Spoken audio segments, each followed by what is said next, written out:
Sebelumnya, Assalamualaikum warahmatullahi wabarakatuh. Perkenalkan, saya Fatma Triana dengan NIM 124230039. Pada video kali ini saya akan menjelaskan mengenai IP address dan subnetting untuk tugas mata kuliah Desain dan Manajemen Jaringan Komputer. Yang pertama, terdapat pengertian IP address. Jadi, IP address ini merupakan sekumpulan atau deretan yang berisi angka-angka unik yang diberikan kepada setiap perangkat yang terhubung ke jaringan. IP address ini berfungsi untuk menemukan perangkat tersebut di jaringan. Kemudian jenis IP address ini terdapat dua macam, yaitu IP versi 4 dan IP versi 6. Pada kesempatan kali ini saya hanya akan menjelaskan mengenai IP versi 4 ini. Jadi IP address versi 4 ini terdiri dari bilangan biner 32 bit yang dipisahkan oleh tanda pemisah berupa titik pada setiap 8 bitnya. Setiap bit tersebut dikenal dengan nama oktet. Kemudian untuk kemudahan dalam pembacaan dan penulis, IP address ini ditulis dalam bentuk 4 bilangan desimal yang masing-masing dipisahkan oleh titik. IP versi 4 ini dimulai dari 0.0.0.0 sampai 255.255.255.255. Kemudian di sini terdapat format IP versi 4 yang terdiri dari 32 bit bilangan biner dan pada setiap 8 bitnya dipisahkan oleh tanda titik seperti ini. Kemudian selanjutnya ada jenis-jenis IP address. IP address terdapat 3 jenis, yaitu IP publik, privat, dan khusus. IP privat ini merupakan alamat IP yang digunakan untuk jaringan pribadi atau lokal. IP privat ini dapat dicek dengan cara mengaktifkan IP config pada command prompt di setiap perangkat.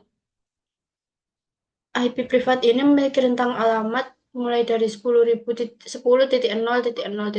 sampai 10.25.5.255.255. Kemudian rentang yang kedua yaitu 172.16.0.0 sampai 172.31.255.255. Dan rentang yang ketiga yaitu 192.168.0.0 sampai 192.168.255.255. Kemudian IP khusus ini merupakan IP dengan tujuan penggunaan khusus yang sudah disepakati secara internasional, sehingga penggunaannya ini tidak boleh digunakan oleh sembarang orang. Contohnya terdapat IP 0.0.0.0/8 ini untuk self-identifikasi, kemudian 127.0.0.1 ini untuk localhost, dan yang lainnya. Kemudian IP publik ini merupakan alamat IP yang digunakan untuk berselancar di internet. Jadi semua alamat IP yang bukan bagian dari IP privat dan IP khusus merupakan IP publik. Untuk mengecek alamat IP publik kita dapat dilakukan dengan cara mengetikkan kalimat "What is my IP" di Google. Selanjutnya ada metode pengalamatan IP address. Jadi metode pengalamatan IP address ini ada dua, yaitu metode classful dan classless.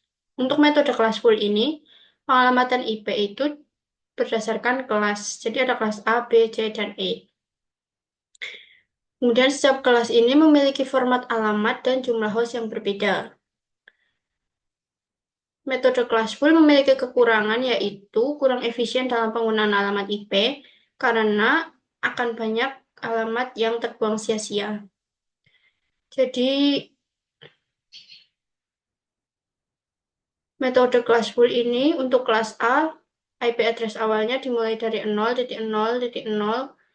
sampai 127.255.255.255. Kemudian jumlah host per networknya itu ada 16.777.216. Dan untuk kelas B itu jumlah host per networknya itu 65.536. Dan untuk kelas C jumlah host per networknya terdapat 256. Ada studi kasus untuk sebuah ruangan memiliki 150 komputer yang akan dihubungkan ke dalam satu jaringan lokal. Jika alamat IP dialokasikan dengan metode classful, jaringan kelas berapa yang cocok digunakan pada ruangan tersebut? Nah, karena alamat IP dialokasikan dengan metode kelas full, maka jaringan kelas yang cocok digunakan pada ruangan tersebut yaitu kelas C. Kenapa kelas C? Karena jaringan kelas C ini memiliki 254 host yang dapat digunakan. Artinya, jaringan kelas C dapat menampung sampai 254 perangkat komputer pada ruangan tersebut. Sedangkan ruangan tersebut tadi memiliki 150 komputer, sehingga seluruh perangkat di ruangan tersebut bisa terhubung dalam satu jaringan lokal. Namun, akan ada 104 alamat IP yang tidak terpakai, dan ini akan terjadi pemborosan IP. Dan metode yang kedua yaitu metode clashless. Metode ini biasa disebut sebagai CIDR yang merupakan singkatan dari clashless interdomain routing. Pengalamatan IP tidak menggunakan class, tetapi menggunakan subnet mask untuk menentukan jaringan dan host. Kemudian metode ini lebih efisien dalam penggunaan alamat IP karena dapat disesuaikan dengan kebutuhan jaringan. Kemudahannya yaitu memudahkan routing pada jaringan yang kompleks. Di sini terdapat tabel CIDR yang bisa digunakan dalam menentukan subnet kelasnya. Jadi di slash 30 ini terdapat subnet mask 255.255.255.252, mana usable hostnya itu ada 2, jadi terdapat dua, dua host address yang bisa digunakan dalam subnet mask ini.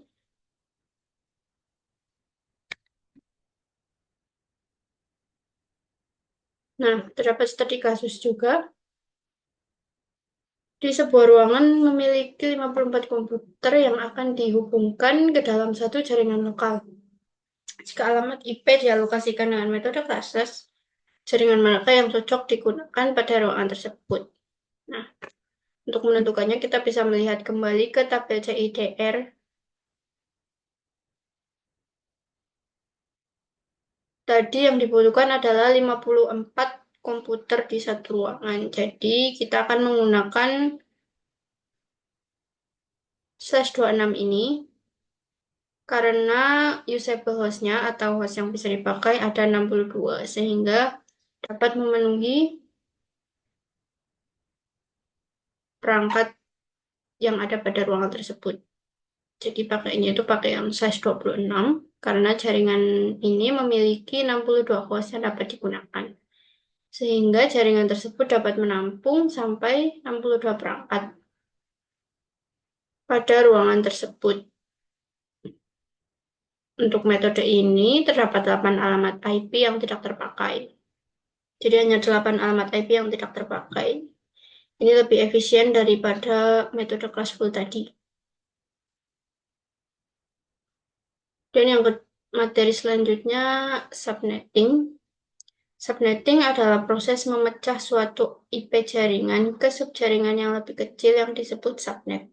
Subnetting digunakan untuk memudahkan pengelola jaringan komputer dalam mengelola jaringan dan melakukan alokasi IP address sesuai dengan kebutuhan. Jadi fungsi subnetting ini untuk mengurangi traffic jaringan, mengoptimalkan kinerja dan kecepatan, serta meningkatkan keamanan jaringan. Terdapat 4 komponen yang berada dalam subnetting. Yang pertama itu subnet mask, yang merupakan bagian dari alamat IP yang digunakan untuk membantu jaringan menjadi subnet yang lebih kecil. Kemudian komponen yang kedua yaitu network address, yang berfungsi untuk mengidentifikasi keseluruhan jaringan atau segmen jaringan atau subnet. Dan yang ketiga yaitu host address, merupakan IP address yang dipasang ke sebuah perangkat jaringan seperti komputer atau router agar saling terkoneksi. Yang terakhir yaitu broadcast address, yang merupakan alamat khusus yang digunakan untuk mengirim data ke semua perangkat dalam jaringan. Broadcast address ini adalah IP terakhir dalam sebuah subnet IP.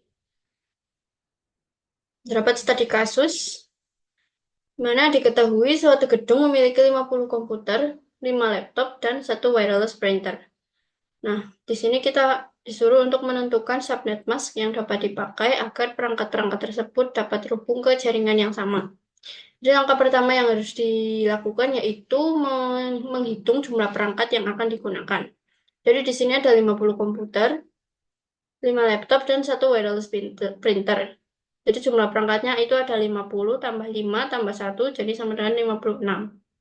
Setelah itu kita melihat tabel CIDR tadi, di mana dan kita harus memilih subnet mana yang bisa memenuhi jumlah perangkat yang kita butuhkan. Nah, ternyata setelah kita cek subnetnya yang memenuhi yaitu subnet 26 yang memiliki jumlah host yang dapat dipakai sebanyak 62, sehingga lebih dari 56. Dengan demikian, kita dapat memilih subnet /26 ke atas untuk gedung ini. Jadi, subnet mask yang dapat dipakai pada gedung tersebut adalah subnet /26 atau ke atas. Dan metode dalam subnetting. Metode dalam subnetting ini ada dua. Yang pertama yaitu FLSM atau Fixed Length Subnet Mask, yang merupakan metode pembagian jaringan yang membagi alamat IP menjadi subnet dengan panjang subnet mask yang sama untuk setiap subnet. Terdapat studi kasus di sini. Diketahui suatu gedung memiliki IP network 192.168.1.0/24. Gedung A memiliki 8 PC, gedung B memiliki 12 PC, gedung C memiliki 60 PC. Di sini kita disuruh untuk menentukan masing-masing NA, host address, dan BA pada masing-masing gedung menggunakan teknik FLSM. Ada petunjuk yang dapat kita pakai untuk menentukannya. Yang pertama yaitu cari gedung mana dengan jumlah perangkat yang paling banyak. Jadi gedung yang paling banyak di sini yaitu gedung C. Gedung C ini memiliki 60 PC. Kemudian tentukan subnet mask dari gedung tersebut. Nah, karena memiliki 60 PC, maka kita bisa memakai subnet /26 yang memiliki subnet masknya itu. Nah, di sini ada 26, subnet masknya itu 255.255.255.192. Itu subnet masknya. Kemudian setelahnya kita bisa menentukan network address, host address, dan broadcast address. Nah, ini jawabannya. Yang pertama tadi kita menentukan yang paling banyak yaitu gedung C.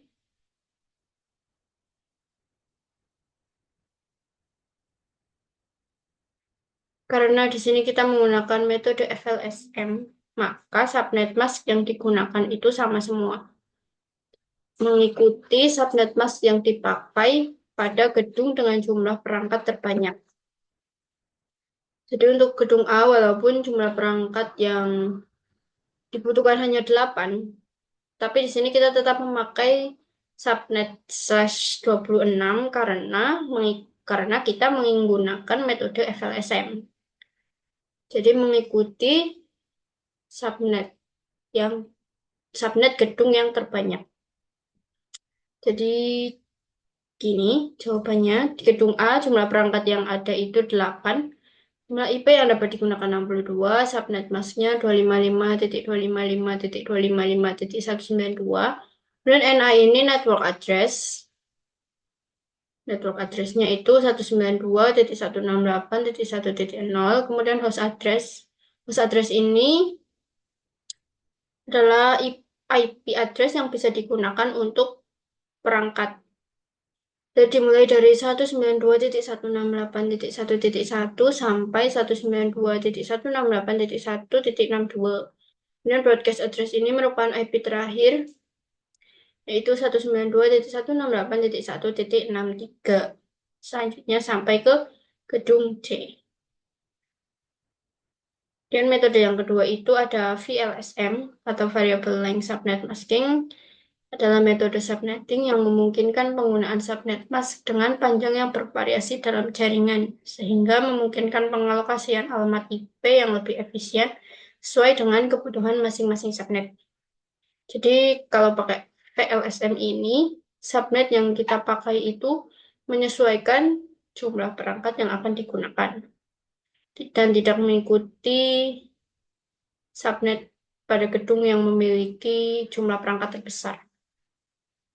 Di sini terdapat studi kasusnya, yaitu Jurusan Informatika UPN Veteran Yogyakarta memiliki 3 lab, yaitu lab komputasi, lab jaringan, dan lab IoT. Lab komputasi ini memiliki 6 PC, lab jaringan memiliki 30 PC, dan lab IoT ini memiliki 12 PC. IP network yaitu 192.168.0.0/24. Di sini kita disuruh menentukan masing-masing NA, HA, dan BA. Pada masing-masing gedung menggunakan teknik VLSM jika diketahui IP global networknya yaitu 192.168.0.0.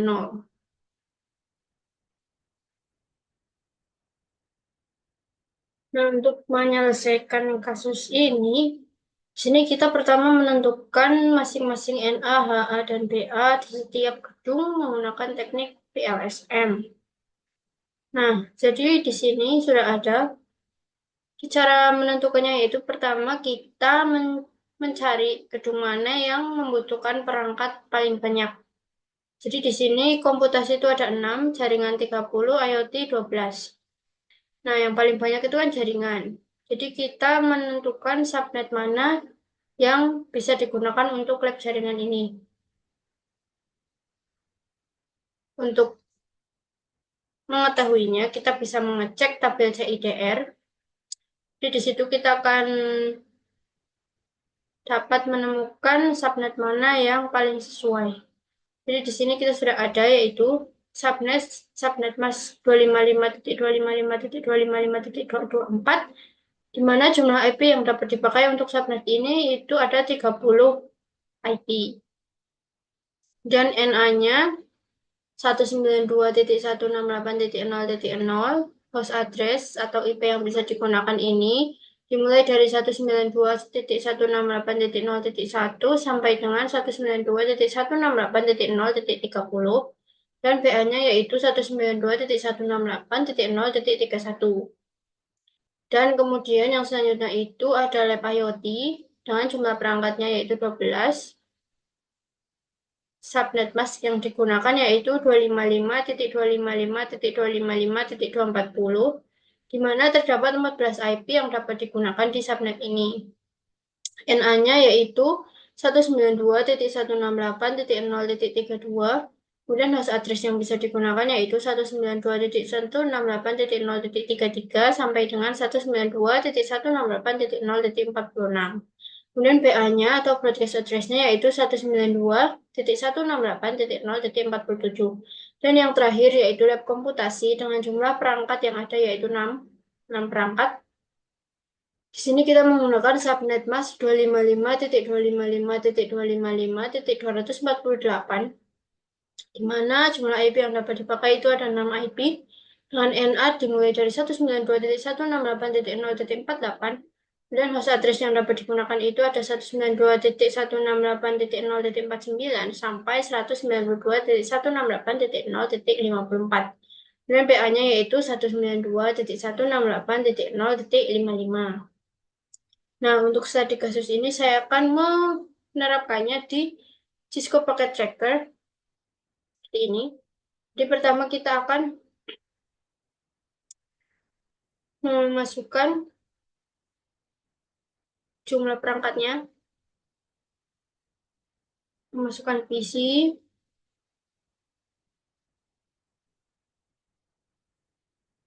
cukup 3 saja atau 4 bisa untuk perwakilan. Kemudian ini untuk menandai lab apa, menggunakan warna biru. Nah, dan kita bisa mengasih notes di sini. Ini namanya lab. Yang pertama itu ada lab komputasi.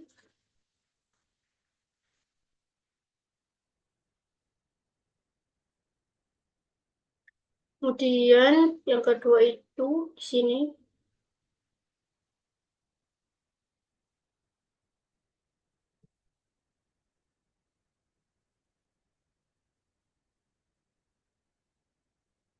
Kita kasih 4.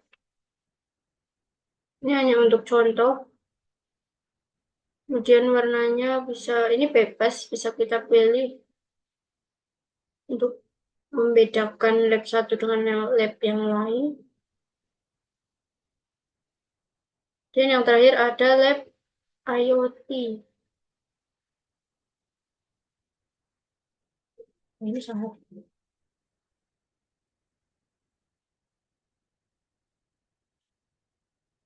Lab IoT kita pilih warna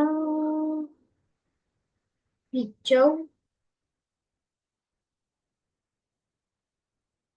Ya, ini kita kasih nama lab jaringan. Dan yang ini lab IoT. Kita rapikan.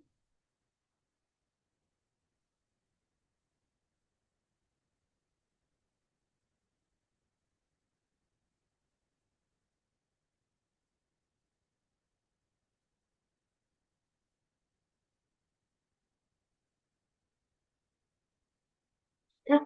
Nah, untuk menghubungkan PC-PC atau perangkat di setiap lab ini, kita bisa menggunakan yang namanya switch. Jadi, kita kasih switch di setiap lab yang ada. Nah, jika sudah, kita bisa menghubungkan setiap PC yang ada di satu lab dengan switch tersebut menggunakan kabel straight yang ini. Kita pilih port yang pas Ethernet, ini juga.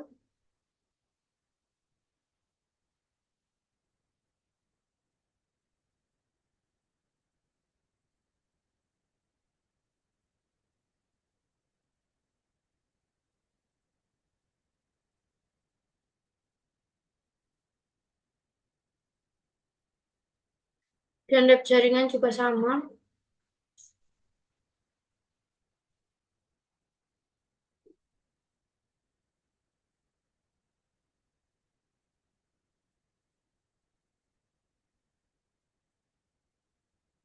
Kita hubungkan menggunakan kabel straight ini.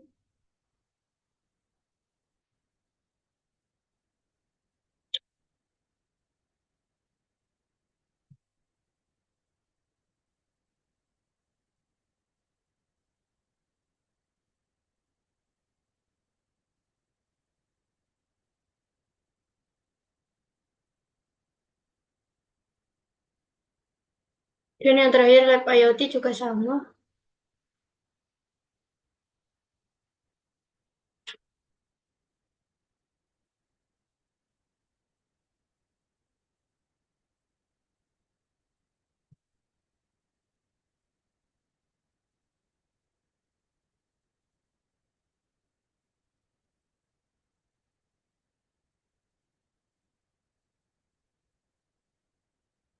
Nah, jika sudah, sekarang kita tinggal memasukkan IP address ke masing-masing perangkat yang ada di setiap jaringan.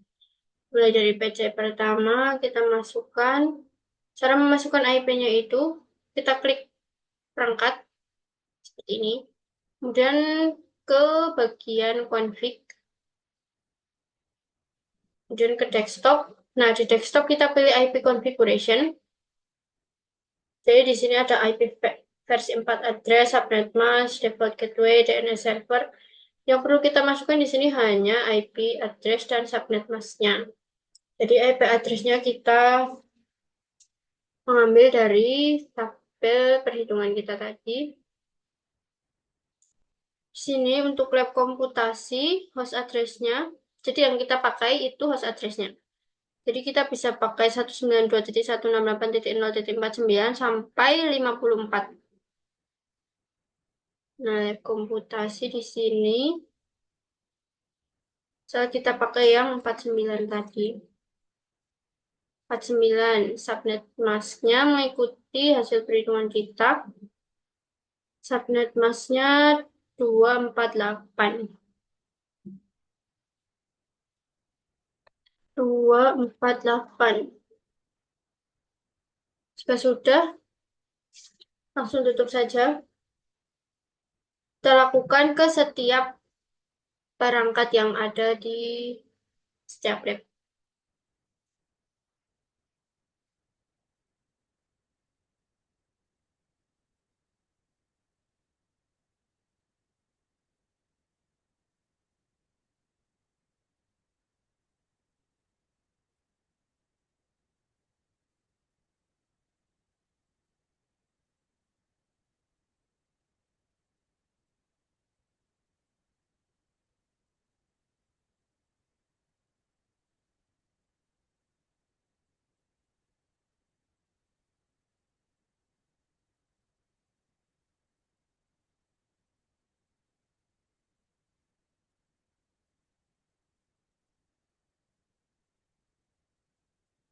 Dan untuk lab jaringan, IP yang bisa digunakan itu dimulai dari 1 sampai 30 dengan subnet masknya itu 224.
Yang terakhir yaitu lab IoT.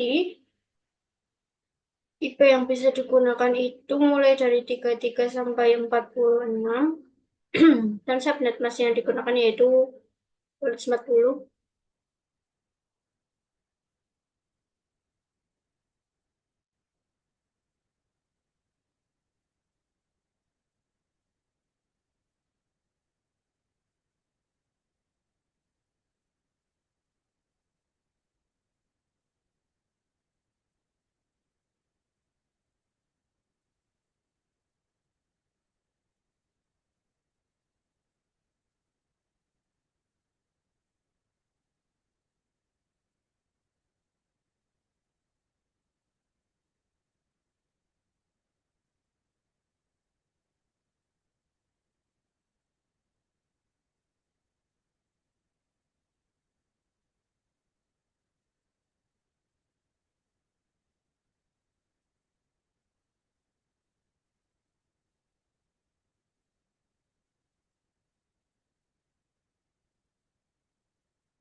Oke, sudah selesai. Kita tinggal mengecek apakah setiap PC ini sudah saling terhubung dengan PC lain dalam satu lab.